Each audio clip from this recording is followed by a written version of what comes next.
हाँ, कुछ क्वेश्चंस अगर आपके हो तो प्लीज आप पूछ सकते हैं। कोई सवाल किसी का? कुछ तो होगा किसी का कोई सवाल। ये लगता है कि मैंने इतना अच्छा बोला सवाल गायब हो गए। कोई सवाल हो मैं जरूर लेना चाहूंगा। और हेलो जी जी उपेंद्र जी, नमस्कार जी। आपका सेशन काफी अच्छा रहा, जबकि मैंने सुना आप पत्रकारिता में काफी समय बिताया है जी 28 साल पहले की पत्रकारिता और अभी की। जी। क्या आपको लगता है कि ये काफी इस जमाने में सटीक और बेबाक रियल में है और अंदर की बातें रियल में बाहर आती है या नहीं आ पाती है? बहुत अच्छा सवाल और मैं इसका बहुत अच्छे से जवाब देना भी चाहूंगा। दो बातें देखिए, जब देश आजाद हो रहा था तब पत्रकारिता एक मिशन से जुड़ी हुई। तब महात्मा गांधी समेत और गरम दल नरम दल यानी क्रांतिकारियों ने जो अखबार निकाले उनका भी एक मकसद था, एक मोटो था। महात्मा गांधी जी ने जो अखबार निकाला उसका भी एक मकसद था, जो कांग्रेस पार्टी जिसको अब चला रही है। लेकिन उस मकसद के साथ जब वो आजादी हमें मिली और देश आजाद हुआ तो क्या हुआ कि पहले तो ये जानिए कि कार्यपालिका, न्यायपालिका और विधायिका और प्रेस, ये प्रेस सब आया कहां से, इसके बारे में मैं बताना चाहूंगा। 1787 में एडमंड बर्क थे, पार्लियामेंटेरियन थे हाउस ऑफ कॉमन्स में। तो उन्होंने एक अपने भाषण में सबसे पहले ये प्रस्ताव रखा कि कार्यपालिका, न्यायपालिका, विधायिका ये तीन तो हैं, लेकिन ये तीनों निरंकुश हैं। ये तीनों क्या करती हैं, जितना जनता को चाहती हैं उतना बताती हैं, नहीं चाहती तो नहीं बताती। इन तीनों के ऊपर आंख रखने के लिए एक ऐसी व्यवस्था क्यों न बनाई जाए और उसको क्यों न लेजिटिमेट किया जाए। तो एडमंड बर्क पार्लियामेंटेरियन तो थे ही, बहुत गहरे बड़े विचारक भी थे, आप लोग गूगल में पढ़िएगा। तो एडमंड बर्क ने ये प्रस्ताव रखा और इस प्रस्ताव को करतल ध्वनि से यानी तालियां बजाकर सबने स्वागत किया और प्रेस की स्थापना हुई। यानी कि प्रेस की स्थापना पहले भी थी, ऐसा नहीं था कि प्रेस नहीं था। 16वीं शताब्दी में पेपर बनने लगे थे, उससे पहले उसके बाद जो है अखबार छपते थे छिटपुट ऐसे, लेकिन इसकी मान्यता नहीं थी, सरकारों द्वारा ये रिकॉग्नाइज नहीं था। 1787 में पहली बार ब्रिटेन ने अपने देश में इसको रिकॉग्नाइज किया। ब्रिटेन का साम्राज्य पूरी दुनिया में फैला हुआ था। इसका एक फायदा मिला कि ब्रिटेन के रिकॉग्नाइज करते ही पूरी दुनिया ने प्रेस को रिकॉग्नाइज कर लिया और कार्यपालिका, न्यायपालिका, विधायिका के बाद एक चौथा खंभा बन गया लोकतंत्र का, प्रेस। तो पहले की जो पत्रकारिता थी उसमें थोड़ी ऑनेस्टी जरूर थी, बाजार कम था, बिजनेस कम था।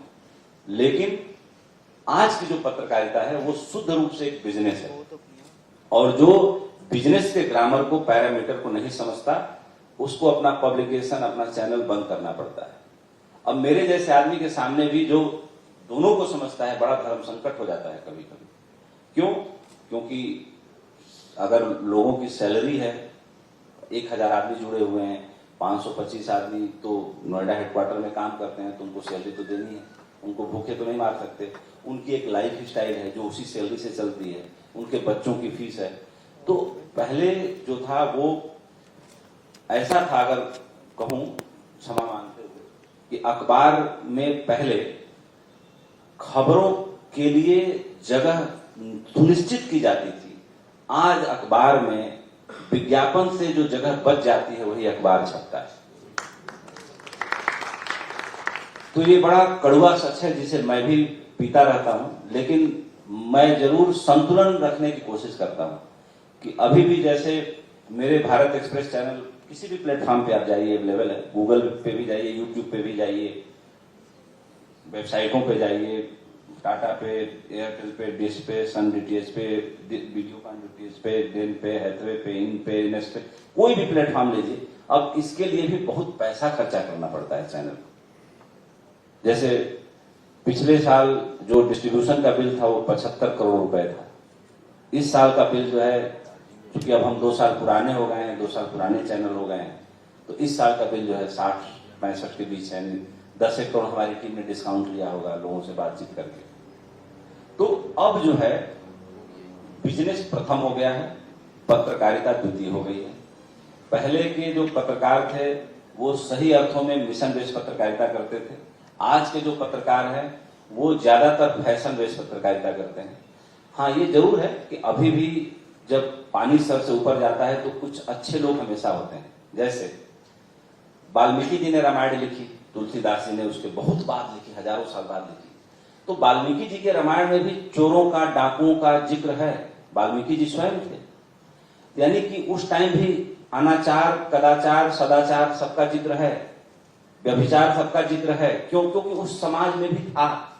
जब राम राज्य की जो बात हम करते हैं तब भी राम राज्य में भी ऐसे लोग थे, यानी कि बुराई सदैव रही है।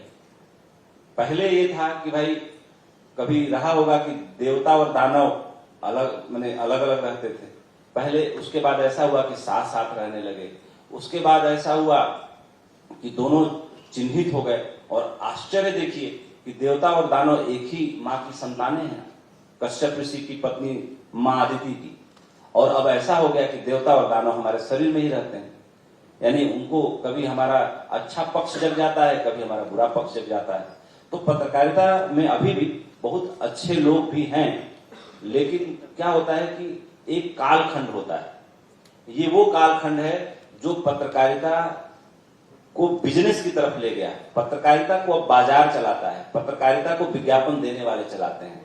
कभी कालखंड ऐसा था कि बिजनेसमैन भी पत्रकारों के कहे को मान करके अपना बिजनेस चलाते थे, विचारकों के विचार को मान करके अपना बिजनेस चलाते थे। कभी ऐसा था कि राजा कुलगुरु का पैर छू के गद्दी पे बैठता था, आज राजा का पैर कुलगुरु को छूना पड़ता है। तो समय उल्टा हो गया है, लेकिन व्यवस्थाएं कमोबेश वैसी ही हैं, बस प्रारूप बदल गया है। और पत्रकारिता अपने रूप को लेके, जैसे क्या होता है कि सांप केचुली निकाल के एक नया शरीर पकड़ लेता है, वैसे ही है कि अभी थोड़ा बाजार का और व्यापार का प्रेशर है। लेकिन मुझे लगता है कि जब ये भारत की सोसाइटी अमेरिका की तरह मैच्योर होगी तो यहाँ भी wall street journal, Washington post को किसी राष्ट्रपति, किसी प्रधानमंत्री को के खिलाफ खबर छापने में और उसके खिलाफ आंदोलन चलाने में कोई डर नहीं लगेगा। लेकिन आज ये है कि इतने लोग जुड़े हुए हैं इस पेशे से कि उनकी रोजी रोटी बचाने के लिए मीडिया मालिक भी सोचता है कि चलिए कम से कम एक ये रास्ता है, इधर जबरदस्ती नहीं जाना है, तो 99 रास्ते तो बचे हुए, उधर पत्रकारिता कर लेते हैं। तो अभी थोड़ा सा तो कह सकते हैं कि बाजार हावी। ठीक, एक और क्वेश्चन लेंगे सर। मेरा नाम मिस्टर अहमद जी। और मैं ये पूछना चाहता हूँ कि चाइना की जैसे इकोनॉमी अभी $20 ट्रिलियन पे है जी, तो अपना 10 या 20 तक कब तक आ जाएगा, और उसमें किस बात पे फोकस होना चाहिए, कौन सी बात पे प्रोडक्शन होना चाहिए, जैसे कि अपन ये हासिल कर सके। बहुत बढ़िया सवाल आपने पूछा।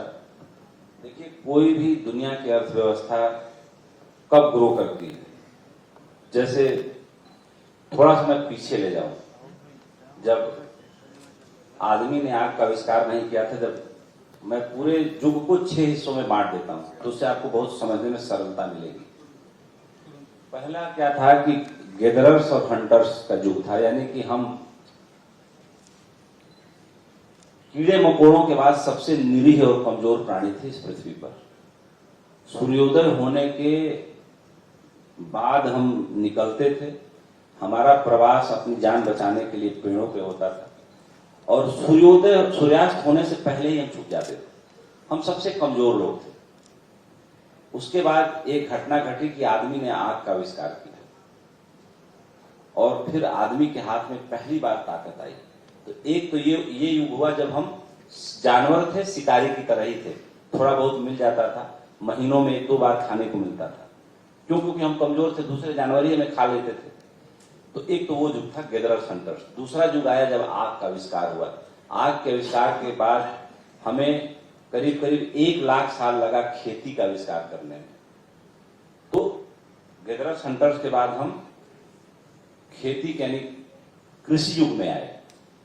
कृषि युग के बाद हम जो है बेसिक चीजें बनाने लगे, जैसे हमने कुदाल बनाई होगी, खुरपी बनाई होगी, हथकरघा बनाया होगा, वो मशीन जो सूत बनाने वाली, ये सब बेसिक चीजें हुई। तो सेमी इंडस्ट्रियल रेवोल्यूशन हुआ, तीसरा काल आया। और इस काल से उस काल तक पहुंचने में भी करीब करीब 1 लाख साल लगे होंगे। फिर उसके बाद कई लाखों साल के बाद हमने थोड़ी और तरक्की की। और तरक्की कैसे की?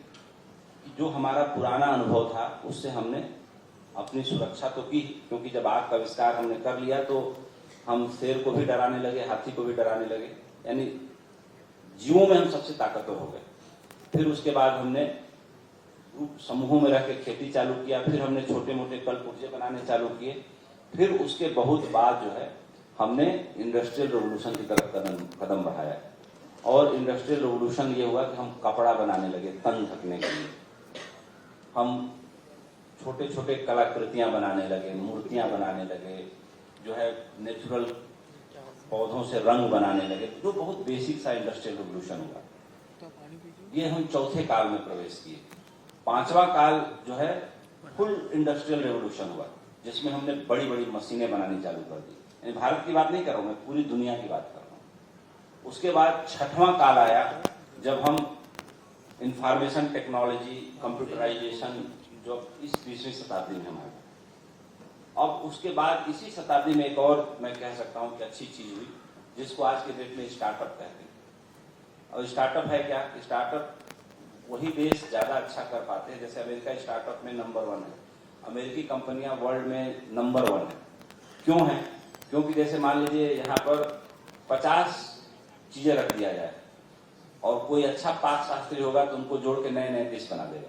ठीक वैसे ही कि दुनिया में हर सेक्टर में इतना डेवलपमेंट हो चुका है कि अब कोई बुद्धिमान व्यक्ति क्या करेगा कि उसमें 4 चीजें उठा करके एक नई चीज बना देगा।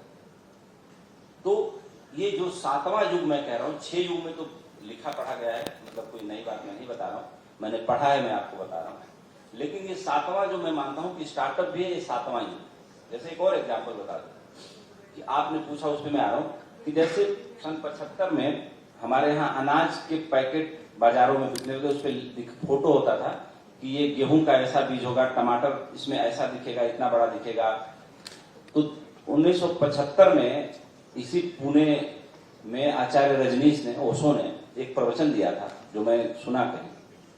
उन्होंने बोला आने वाले दिनों में जैसे ये बीज बिक रहे हैं दुकानों में, जिसपे लिखा हुआ कि टमाटर, लौकी, बैगन, तोरी कितना बड़ा होगा, कैसा होगा, बच्चों की फोटो लगी हुई जो बोतल या कोई पैकेट बनेगा जो बिकेगा, जिसपे ये लिखा होगा कि ये बच्चा 70 साल तक जिएगा, इस बच्चे की आंखें नीली होंगी कि भूरी होंगी, इस बच्चे को सर्दियां कोई ये 10 बीमारियां नहीं हो पाएंगी, और ये बच्चा मिनिमम 70 से 80 साल तक जिएगा ही।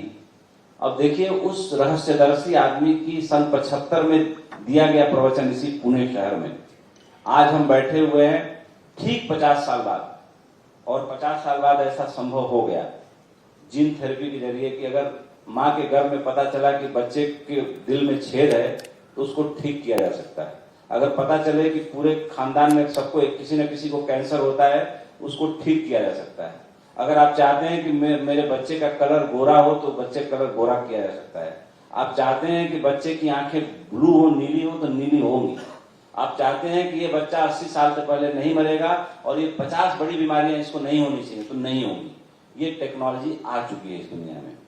पहले हम लोग जब पैदा हुए 80s में, 1982 का मेरा जन्म है, तो उस टाइम भी बच्चा पैदा होता था तो उसको पीलिया टेटनस तो हो ही जाता था, उसके जीवन की सारी सेव्ड एनर्जी खत्म हो जाती थी, वो दिनहीन टाइप का होता था।